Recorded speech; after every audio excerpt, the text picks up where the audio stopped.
بسم الله الرحمن الرحيم على كل اخواتي حبايبي. طبعا في بدايه الفيديو اعمل اشتراك للقناه واعمل اللايك وصلي على النبي في الكومنتات وادعي لاخواتنا في غزه. وتعالوا مع بعض، معانا كلام كتير جدا على النادي الاهلي وصفقات النادي الاهلي. تعالوا مع بعض بس نسمع الفيديو كده وبعد كده نقول لكم هل الصفقات اللي جايه للنادي الاهلي مين.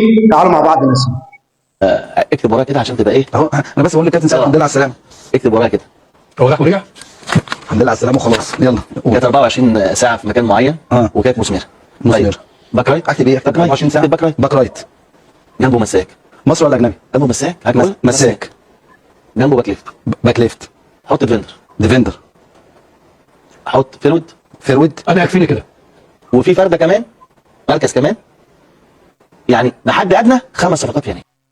ده كان كلام الكابتن ايهاب الخطيب مع مهيب. قال ان الكابتن سيد عبد الحفيظ الفتره اللي فاتت خلال ال 24 ساعه اللي فاتوا خلاص خلص فيه 5 صفقات. 5 صفقات هم باك ليفت وباك رايت ومساك وديفندر وجايب مين؟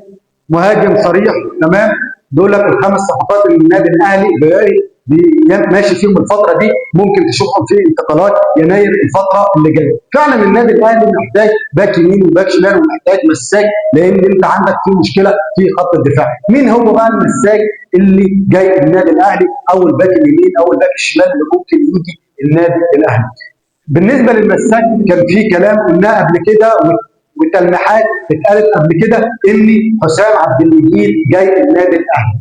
بنسبه كبيره ممكن تلاقي حسام عبد المجيد في يناير في النادي الاهلي، لان والده طلع مع احد الاشخاص في برنامج البريمو واتكلم معاه بشكل شخصي وطلع وصرح وقال اني قلت للزمالك لو ما فيش فرصه لحسام ان هو يلعب مع نادي الزمالك انا جاي لي عروض من النادي الاهلي وممكن ابني ينتقل للنادي الاهلي في شهر يناير الفتره اللي جايه. يعني بنسبه كبيره ممكن تلاقي حسام عبد المجيد النادي الاهلي وما جددش لنادي الزمالك، والكلام ده قلناه قبل كده ان النادي الاهلي حاطط عليه على حسام عبد المجيد. بالنسبه للباك اليمين، الباك اليمين النادي الاهلي فكر في محمد الشيبي ان هو يجيب محمد الشيبي. طب انت ما عندكش اصلا مكان للاجانب. قلنا قبل كده ان اشرف داري هيمشي في يناير، لجنه التخطيط خلاص قررت ان اشرف داري يمشي، وبنسبه كبيره ممكن اللي يمشي اليو ديانج، لان اليو ديانج النادي الاهلي لحد دلوقتي ما قررش معاه هل هيجدد ولا لا، لان اللاعب جاي له عروض كثيره من بره واللاعب طالب مبلغ، الاهلي عرض عليه مبلغ واللاعب طالب مبلغ ثاني خالص. بنسبه كبيره اثنين ماشيين اليو ديانج واشرف داري في يناير اللي جايه، وما تتفاجئش لو لقيت اليو ديانج ماشي. فمحمد الشيبي ممكن يجي باك ليفت للنادي او يجي باك يمين للنادي الاهلي. نيجي بقى المهاجم الصريح. المهاجم الصريح للنادي الاهلي حط كذا لاعب قدامه. طبعا زي ما اتكلمنا قبل كده قلنا في اسد المحلاوي جاي اللاعب الفلسطيني، وفي ياسر البزيري لاعب المغربي بيلعب مع منتخب المغرب، وقلنا ياسر البزيري لاعب عنده 21 سنه، لاعب قناص تقدر تستفاد منه. القيمه الماليه او القيمه التسويقيه بتاعته مش كبيره قوي، يعني 650,000 يورو، مبلغ مش كبير ممكن تقدر تستفاد فيه منه بعد كده. فده طبعا من ضمن الناس المرشحه اللي هي تيجي النادي الاهلي. في عندك لاعب افريقي برضه عنده 26 سنه جاي النادي الاهلي. يعني في 3 لعيبه جايين النادي الاهلي او 3 لعيبه مهاجمين النادي الاهلي حاطط عليهم، ممكن تلاقي لاعب فيهم موجود في يناير مع النادي الاهلي. النادي الاهلي برضه حط عينه على ابراهيم مايلي لاعب بيراميدز او فيستون المايلي لاعب بيراميدز. طبعا لجنه التخطيط او بعض الناس لجنه التخطيط قالت يعني بالنسبه لفيستون مايلي مش هينفع لان لاعب سنه كبير وفي نفس الوقت القيمه الماليه بتاعته عاليه، فما ينفعش ان النادي الاهلي يحط مبلغ في لاعب مهاجم عنده 31 سنه بالمبلغ ده بيتكلم في 3 مليون دولار. فالنادي الاهلي عايز يجيب لاعب سنه صغير يحط فيه 3 مليون دولار، ما عندوش مشكله بس يكون لاعب سنه صغير. دي كل او بعض الكلام اللي احنا وصلنا له الفتره اللي فاتت في 5 صفقات واسماء ال5 صفقات اللي هيجوا النادي الاهلي. تعالوا بقى مع بعض نسمع مين؟ بشير التبع. بشير التبع عايز يقنع الناس ان مباراه الاهلي اللي جايه اللي هي مباراه طبعا مباراه السوبر بين سيراميكا وبين الاهلي والزمالك قال لا ده بيراميدز والزمالك هيبقوا في النهائي. نفسي اعرف بيراميدز والزمالك هيبقوا في النهائي ازاي، بس تعالوا مع بعض نسمع بعد كده نتكلم. انت بتقول النهائي يعني سوبر تاني مفيش سوبر في سوبر ابو ظبي يا جدع انت. ده بتاع ايه؟ ايوه اللي هياخدوا الاهلي السوبر المصري. لا ده بيقول على حاجه ثانيه، ماتش بين ولا ده؟ السوبر المصري. ايوه عامل الزمالك وبيراميدز. ايوه ما هو الاهلي بيلعب سيراميكا برضه. هو الاهلي وسيراميكا برضه. فالاهلي وبيراميدز في النهائي. لا ان شاء الله الزمالك وبيراميدز في النهائي باذن الله. ازاي؟ هم هيلعبوا بعض.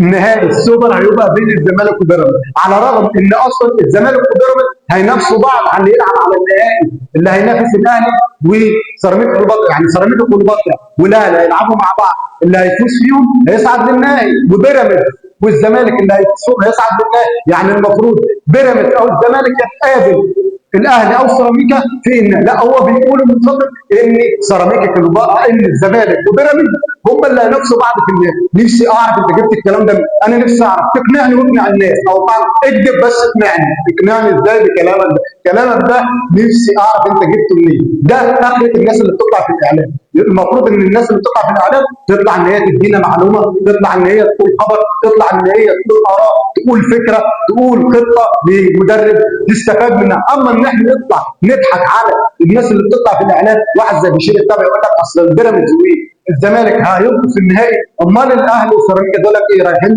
شرف؟ حاجه غريبه جدا من بشير التابعي. وبصراحه دي الاشكال او دي الناس اللي احنا بنشوفها في الاعلام المصري، حاجه في قمه العبث. نيجي بقى لمين؟ لامام عاشور. امام عاشور الفتره الاخيره في كلام كتير ان امام عاشور هيلحق مباراه السوبر ولا لا.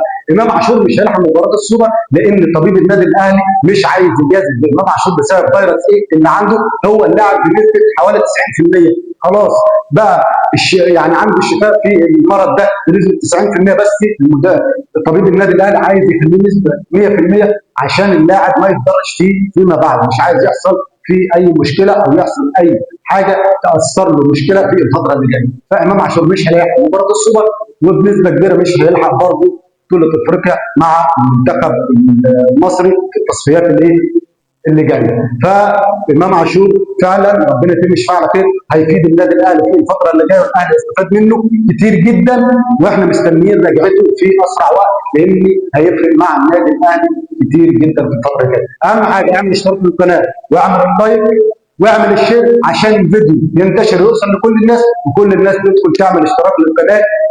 واستنونا في فيديو جديد.